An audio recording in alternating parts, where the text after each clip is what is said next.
Hello, and welcome to episode 4 of the Trainspotters podcast with me, Joe.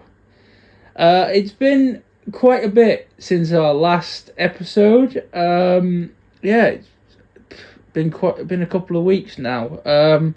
Myself and Joe, in the last episode, kind of self-interviewed each other and talked about our interest in railways and where it all started and where we'd like it to go. Joby himself cannot be with us this week because he's busy, though he will be returning to us soon. However, I'm not on my own for this episode. We do have another guest with us. Flipping heck, we're really spinning the guests out. Fellow YouTuber, Trainspotter, very, very sound guy, Mr. Jake. Hello, Jake. Hello, everyone. Good afternoon, ladies and gentlemen. How are you? Very well, mate. I'm very Good. well. How are you doing today? I'm okay, yeah. I'm glad to be doing another episode, considering after the third one, I got a terrible cold, which, as you could probably hear, I don't know how you're going to hear this in playback, but because of the changing weather, I have yet another one. So it's so annoying, man. Oh, it's horrible. Yeah. Colds, man. Like, I know, especially me. Yeah, man. It's Yeah. horrific. But I like to say, guys, obviously Joe's got a cold. We wish him a speedy recovery. That's cold. We can't do the cold. Exactly. I'll get over it. I'll make sure of that. I've got quite a lot on the next couple of weeks, so on Trainspotters related and otherwise. So to get back on topic, today we're going to be interviewing Jake. This isn't the first time you've appeared on the channel, though, is it? So I think we might as well plug that in now. No, it's true. This is my second time being on the Trainspotters channel because back in our end of August 20th it was. Yeah. Us and Joby, we did a collab over in York, and that was a very fun and special day. We visiting with the museum. We learned what we are like as people in person. Exactly. And we did loads of train spotting, and it was a very, very, very fun day. It felt good to have that enjoyable day. Oh, yeah. The day before, it wasn't particularly a great day, but nonetheless, it was a fun day. And yeah. First of many collabs without a shadow. Indeed. The first collab we've ever done with. I mean, I have done spotting sessions with other YouTubers, but I think that was the first active one that we done with somebody. So, of course, the video on our channel focuses kind of in the usual vlog style. We're over the we're recording our side of the journey. Jake did filming at the station only, whereas Joby and we kind of recorded the whole journey there and a bit of the journey back. I also recently put out a clip of us going past 37901, which I thought I'd actually filmed and I'd filmed it and I thought I'd put it in. I hadn't, so I had to upload it separately because I thought, oh, whoops. Minor editing error can't speak now. Minor editing error that I wasn't gonna be taking the film down to upload it all again with something else, 2 months later. Aye. So. Oh yeah. So to kind of get into the questions, then we have been talking before the interview, so do you want to kind of do your in a nutshell about you, and then we can kind of start breaking down each thing with the train spotting and all the other exciting bits you've done recently, including one very thing I'm going to let you have the floor with. The recent driving thing. Oh yeah, that. So I'll get to that in a bit. So to just a little bit about me. So obviously I'm Jake. I'm 18. I have a big passion for trains. A passion that I've had ever since I was a little baby. Yeah. I've gone from being on the platforms with my locals, looking at train with my dad, to now on my own filming filming trains on my own, taking nice pictures of them, putting them onto my channel. A very nice hobby. Yeah. Trainspotting it. Oh yeah. About me. In terms of my life outside trainspotting, I have a big passion for like health and fitness. I'm a big gym fan, literally big. And I like doing gym.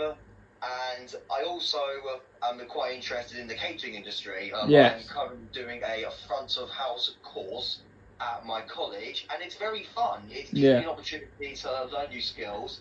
I can make some very, very nice coffees now, and it also helps me to communicate with people more, which I think is probably the biggest thing, the best thing to do, because that way I can understand people more. Exactly.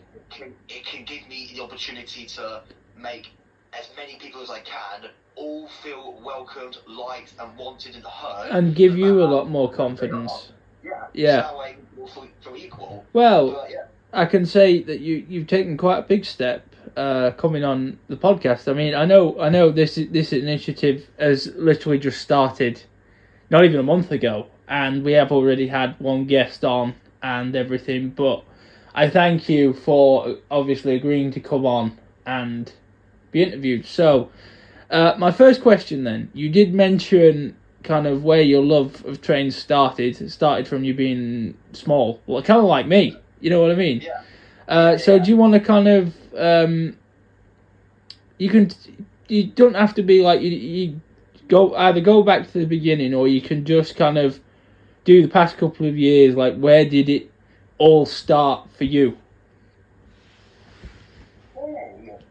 When it all started was, I remember me being like 4 or 5 years old, and we would go from my local to another station with my dad. Me and my dad would be on the 365s, the good old days of those trains. Yeah. Oh man, I'm going way back now. And there was just something about when I would see a fast train passing, and my dad would just be like, "Oh, Jake, look, there's a fast one coming." He would sort of like hype it up, make the experience more exciting, if that makes sense. And then the train would come by at lightning speed while sounding really loud, like the 91s, the HSTs and all that. Yes. And I just found it, at first, incredible, and I would always beg my dad to just take me on the trains again, and it would just be constant like, "Oh, Daddy, take me on the train, take me on the train."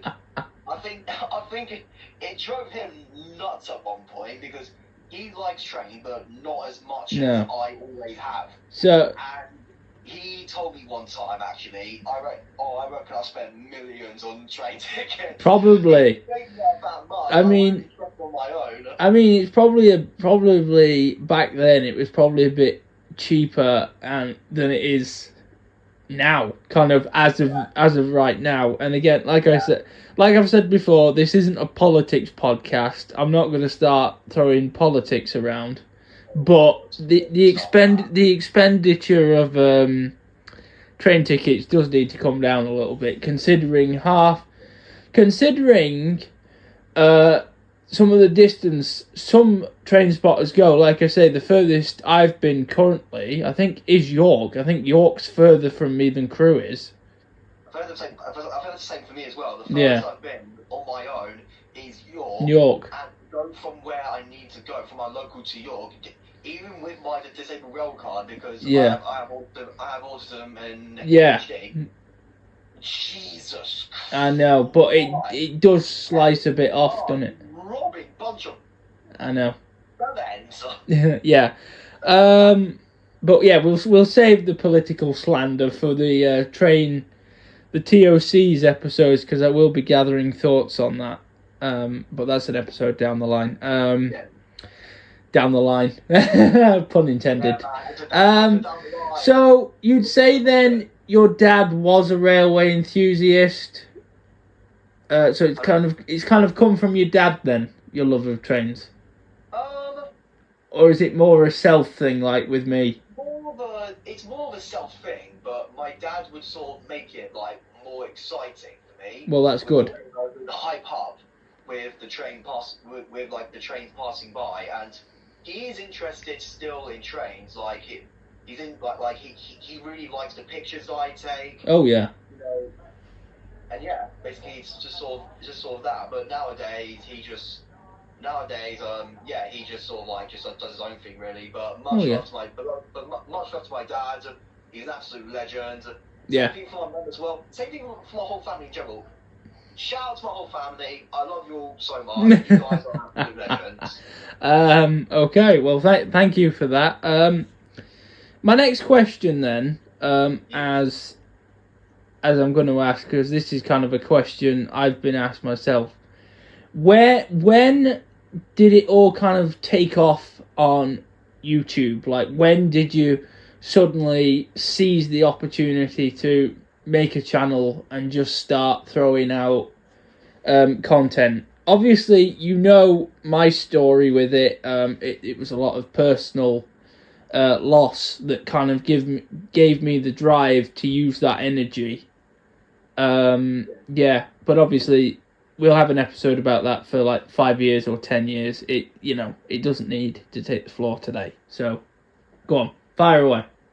So I think where it started in terms of like YouTube, we're going back to like maybe like beginning of 2018, because that's when I started the channel that I have now.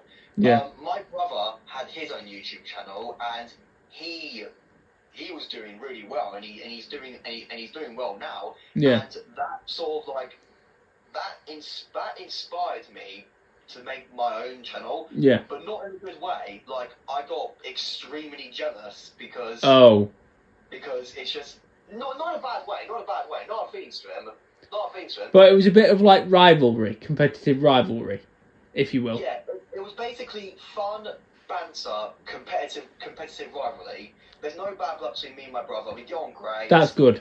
And it's basically sort of like that. And we would also watch like other YouTubers. They do their own thing, and my brother would get inspired by different things. Obviously, for me, it was more the Trainspotters side. So it's just crazy. Yes. Oh, sorry, mate. It's okay. It's okay. Don't worry. Don't worry. Yeah, that's what sort of got me to start Trainspotting in terms of posting it on social media, like my YouTube and my Instagram. It's crazy to think how, brother. I was 11 when I started my channel, and now I'm 18, and like it's crazy how time just. I know. And I feel like, even though I've been doing it for like 4 years now, I feel like I've been doing it for about 10, because I did start kind of in my youth. Like, I did a couple of things on an old channel that I've since got rid of because it just didn't have anything in it anymore. But it kind of increased more around about, like, how old was I? Can't remember how old I was when we started. 21. I'd have been 17, I think, when I started. And 4 years later, I'm loving it. So kind of, how did you feel filming that first video and then it like going out, like your first and then your most recent? So like, are the feelings the same or the feelings different? Do you favour one over the other? It would be like, obviously I feel excited when I'm uploading a video because I'm always confident it will do well, and it does do well. They do well. They do absolutely great, considering my channel hasn't got as many subscribers as many other Trainspotting channels would. So it is sort of the same. Feeling. Obviously, when I uploaded for the first time ever, it was my first video. So I was like bouncing off the walls pretty much. I bet the excitement. Yeah, and then whereas now, obviously, I do it all the time. Obviously, I am excited now, but I keep that to myself because it's just like, it's just like, Jake, you've done this for like bloody however many years. 7-8 years now, it's really not that big of a deal. Like, you should be used to it by now. But then I suppose if you didn't have that energy, as I do, I mean, all right, you can tell in my intros that is 100% me. I'm not like putting on an act. Like, I'm excited to be going off on another adventure, to be even if it's just like the local spotting. Of course, York was. I'll throw York in again because that was brilliant. That was like the first time. Yeah, it was wonderful. But I remember because kind of the way we did it in the beginning, when we set it all up, I stockpiled quite a lot of videos, so I had like 5 or 6 ready to go when we opened the channel because I thought better to stockpile rather than not. And whilst yes, I do tend to stockpile up now, I don't stockpile as much as I did in the beginning because there's always something to come out, as you've seen from this summer yourself.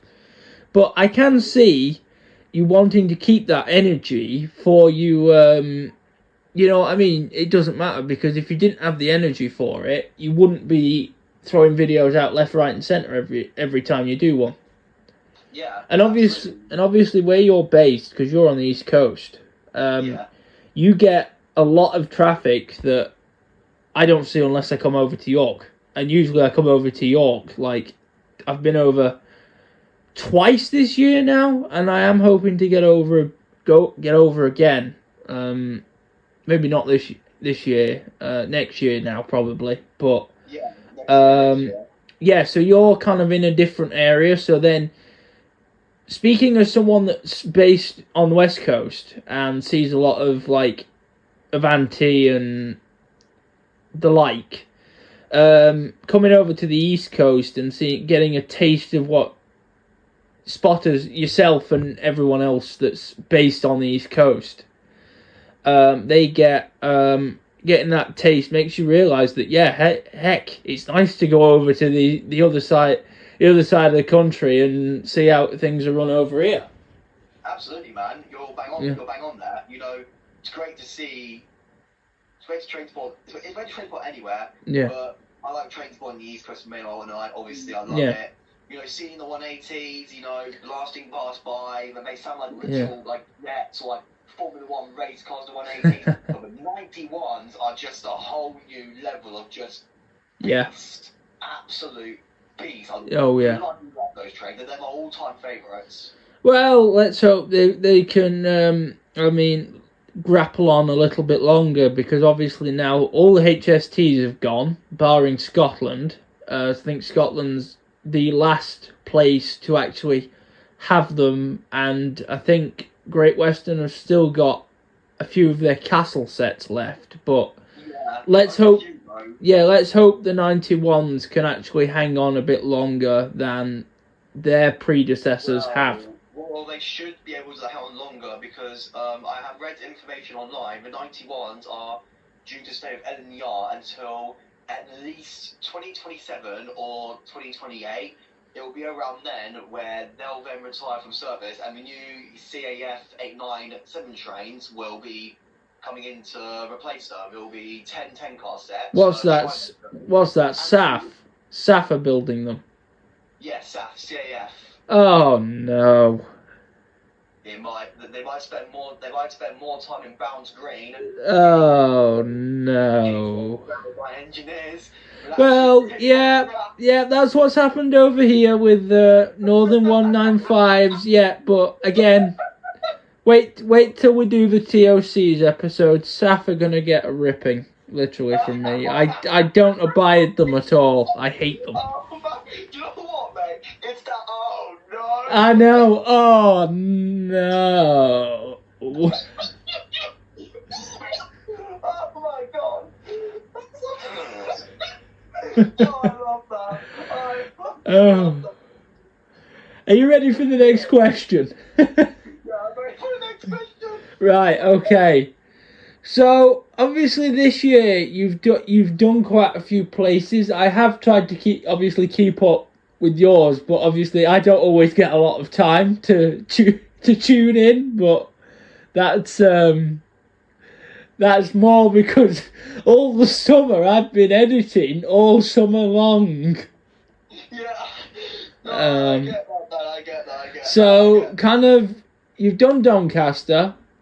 Yeah. I don't. Like I say, I don't know how many places you've been to this year, but the top ones. Go on. Redford, Newark Northgate. So I've done those places. Doncaster. Yeah, Doncaster, Retford, Newark Northgate. I'm trying to think other places that I've been to I've not been to before. I can't really think of anything else. And you've also done obviously York and Railway 200 this year. You did that as well. 200. Yeah. That was gorgeous. That was absolutely. Yeah, same here. I enjoyed it. I know a place I've done this year. Go on. I've not been to before. London Paddington. There you go. There you go. You've been to Paddington. Yeah, Paddington. That was amazing. Yeah. That was amazing. And those Heathrow Express 387s look gorgeous. Oh, brilliant. Brilliant. Yeah. So kind of thinking a bit forward now, and really this should be an end question really, but I'm going to chuck it in now because we're currently at 21 minutes. Oh man, that has every second. That has gone quite fast. Yeah. So 21 minutes. What's next for you? Like, what? Is there any locations on the list for the rest of this year, into next year? Obviously, I've got no list yet. I've got no list yet because I need to sit down and actually think about it. And yeah, for sure. But to answer that question, I have loads of places. Okay. That I want to go to. Like I would. Well, can we shortlist that into 10 places then? Yeah. Just to save time. No, it's all good, man. It's all good. I would like to continue my journey up north on the East Coast mainland and go to stuff like maybe North Ballerton or Thirsk or something like that. Or yeah. I would like to, or maybe even Scotland. I would love to Trainspot in Scotland, like go to Edinburgh Waverley or Glasgow Centrals and all that stuff. So I've also been wanting to Trainspot at Dawlish as well because Dawlish looks. Oh yeah. I wouldn't recommend it this time of year though. Not that I've done it, but the state of Dawlish seawall a couple of years ago, after a heavy storm, I would not recommend going down kind of from this month onwards. Oh no, I'm not going to go this month. That would be a summertime thing. Oh, I would also like to Trainspot a Crewe. Crewe, I've been meaning to go there for as long as I can remember. Speaking as a 2-time visitor, and possibly one more, inserting spoilers perhaps for the end of this year. We'll again. I need to see. I've not been able to really plan anything at the moment. Crewe could be a potential one more, and it is good. The only problem is a lot of freights bypass it. So if you're after freight traffic, you've got to kind of go down the side of the station where the underpass is to get into the yard. But for anything LSL related, anything West Coast Mainline, Crewe 100%. I went like there. I'm stuttering now. I went last year.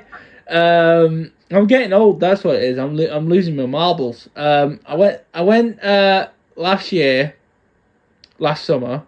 I've been this summer and really enjoyed myself, and I do hope to go back again this year, possibly, if not into it's on the list next year. But I would recommend it. So I don't know if that's 10 places, but you've listed a good few there. No, it's not 10 places, but no. I listed ones that are good there as well. And another thing that also goes to Crewe that I would also have been dying to see is those TFW 67 and Mark IV sets, which I think yes. Amazing. Now this is one you were jealous of me for because they literally come right through Stockport. Wow. I know. Whenever I'm over there. Why don't you? I know. Whenever I'm over there, or I'm at Wilmslow, or I'm like anywhere between Manchester and Crewe, I'm always after one of them. I love them. See, man, I mean, my last Stockport video, you'll hear me go into a bloody rant, and I'm like, oh, bloody hell, it's a bloody... Because they stuck a 197 on it. It's like, why? What? A 3-car... I know. What? I know, you'll have to watch the video. Oh, mate, I don't think... I think I have. I think I have, but I haven't noticed. But honestly, if that happened to me, bloody... Oh, my God. This phone's been smashed against the bloody passenger window. Don't you bloody worry about it. Ugh. So, yeah, but, yeah, that is... I would, like I say, I'd recommend Crew. Sheffield's quite good. Of course, I have been back there just last week.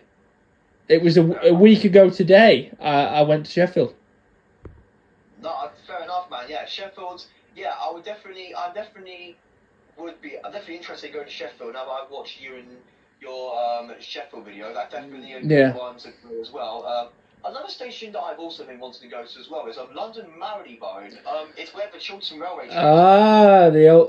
The old Great Central Terminal. Yeah, it's basically filled with these and I love the smell of diesel, and it's also got 68, which are hints of thrash. Oh yeah, well, them sets that are now with Chilterns used to be up here with TPE, so I'd like to come down that way and hunt them again, because it was a wasted shame that TPE did all that work with them and then they've just been discarded. So yeah, discarded, but it's good that they got a new home with Chiltern. Oh, exactly. Yeah. It'll be sad to see the Mark IIIs and DVTs go. As much as they're maintained extremely well by Chiltern, they are getting old. They're nearly 50 years old. Exactly. And they do need to go. Okay. We need to bring fresh new stock in, and So to kind of, because blimey, 26 minutes, nearly 27 minutes. Flipping it, we might overrun.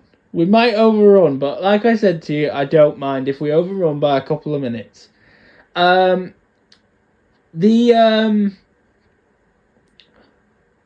you go, pause, because I'm thinking. The thing I wanted to chuck in, definitely, your recent visit to, what was the railway? Kent. Oh, yeah. Yeah. Oh, yeah. Oh, mate, that was an experience itself. So, the floor's yours, go on. What it was, so me and my dad, Saturday last week, we visited Kent, and I had a train driving experience there. We drove an old 427 shunter train, which was actually used in the army, and it was made in 1961, so a very old girl. Built by Ruston, I may add. Despite the train being so old, it worked quite good. The engineer that was with me on the train, I forgot his name. I think it was Gary. I could be completely wrong. That's just a random guess. But that was a good day. He taught me like how to control the train, how to use throttle, brake, the horn, or on his words, the old hooter, and boop boop. It was good. You know, I thrashed the train like a lot. The thrash on it was insane, and at one point where we were towing this red carriage car thing, and we had my dad in it as a passenger, and I actually sat in the horn while he was out the carriage getting pictures, and I made him jump. He looked like he wanted to kill me, man. Oh, I bet. But honestly, it was a really good day. Like, I got footage of like me thrashing the train, and it's just sound amazing. And you have got a couple of pictures. Yeah, you have got a couple of pictures as well, which I think I will put these in as visuals, and of course Jake, as he's provided the photographs himself, will get all the credit for the photographs. Obviously, I'll chuck in one from York myself, so that'll be my one, but you will get credit in the description for that. So I'll send you the pictures as well of like the shunter train. I think I already have, but I could be wrong. I'll have to check. But no, like I say, editing. There's no major rush. This can come out soon as really, or whether I stack the next 3 episodes up together, we'll have to see. But nearly 30 minutes. I've got one more question for you. What's that? So one well, three. I'm going to ask you your favourite locomotive of each category: steam, diesel, electric. One heritage railway you'd like to visit, either next year or whenever, and one place, and one of the most favourite places you've been to this year so far. And then I think we'll end the interview there, because we could just go on talking all day, but I don't want it to be an hour long. I get that completely. So to answer your question, favourite steam, I would probably have to go with Scotsman, to be honest. Either Scotsman or Gresley. I knew there was a reason we were friends. Yeah, I knew that. Because everybody knows my favourite is Scotsman. Yeah, everyone knows. I know as well. Like, Scotsman's literally a profile picture.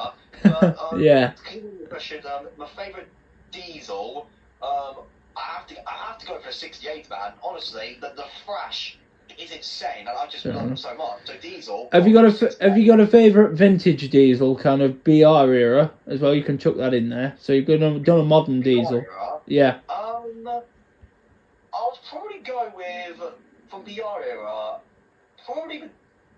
It's either the Deltics or maybe the HSTs. Good man. Well done. Yeah. And for electrics, we all know, it's quite obvious. The 91. Absolutely. The most creative electric trains of all time. Right, that was the most greatest train of all time, full stop. Exactly. So then, Heritage Railway. Yeah, one heritage railway you'd like to visit. I'm pretty sure there's a Heritage Railway in Crewe, am I correct? There's the Heritage Centre, which is kind of like a museum, but there are a couple.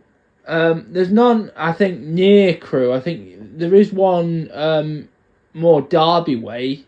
Again, map references. There could be one. For all I know, there could be a flaming private railway in the middle of nowhere. I don't know. But there's not one near Crewe, no. Not as far as I know. Well, I don't really have an answer for heritage railways that I'd love to visit, because I've visited quite a lot of heritage railways. Okay, then which was your favourite then? We'll flip the question. My favourite, it would probably have been this one railway called the Spa Valley Railway. They had really old steam trains and diesel trains that looked insane. Yeah, the Spa Valley. Yeah, I've heard of them. Because I went there with my dad, my brother, and it was very, very good. That's good. Nice. That's good. Yeah. Absolutely. What was the other question again? Oh God. One place you visited this year that was was your favourite. Like, I know the year's not over yet, and I know very much the train spotting calendar hasn't ended. But so far, your favourite place? Well, so far, favourite place to train spot at? This year, Paddington was really good, but, however, in terms of memories and excitement and joy and energy and passion, I have to go for York, man. Oh yeah, definitely. That was great fun. I'm sorry, but I'm gonna have to go for York. Again, I did tag Jake's video in the description of ours. I think I did, didn't I? Yeah, you did. Yeah, and I will obviously put a link into your channel and that video, because it was really good, and I'd highly recommend watching Jake's channel. If you love the Trainspotters channel, go and check Jake's channel, because it is equal for thrills and excitement. Of course, I say every train spotter has their own style, and it's good. Absolutely. I'm not sitting here saying, oh, my channel's I'm not being lordy and like, oh, I'm the king and everything else, but no. Again, at 34 minutes, I think that's long enough, because it's overrun into the extra time. It's like football, overrun into extra time, which is fine. That's not an issue. It's just if it's any longer, I'll have a headache trying to edit it all in a bit. Yeah, that's... So, again, thank you for coming on. Absolute pleasure to have you, and I'm sorry it's just me. Obviously, obviously Joby himself will be back soon, and we'll have him in the next episode, I'm sure. Yeah, that's fine, mate. I've enjoyed it as well. Yeah. Thank you for having me on here, and to everyone watching, subscribe to the Trainspotters. They do amazing content. Thank you. So get them to 1,000 subscribers, and obviously subscribe to Trainspotter Jake. Oh yeah, definitely. As amazing. And just to finish off at 35 minutes, you're more than welcome to come back. This is just merely like your debut and sole interview. We may have you back for topics and things. You're more than welcome to come back. There is no limit on how many times you can come back. It's like pay once, come again. Yeah, absolutely. I would definitely love to come back because I love collabing with people, man. I know. It's so fun and interesting. Indeed. So, yeah, I would definitely love to come back again. When I will come back, I don't know, but we'll have to wait and see. Well, thank you very much. Thank you. Yeah, no worries. And thank you, everybody, and for tuning in. And we'll see you in the next installment. Bye-bye. Gosh.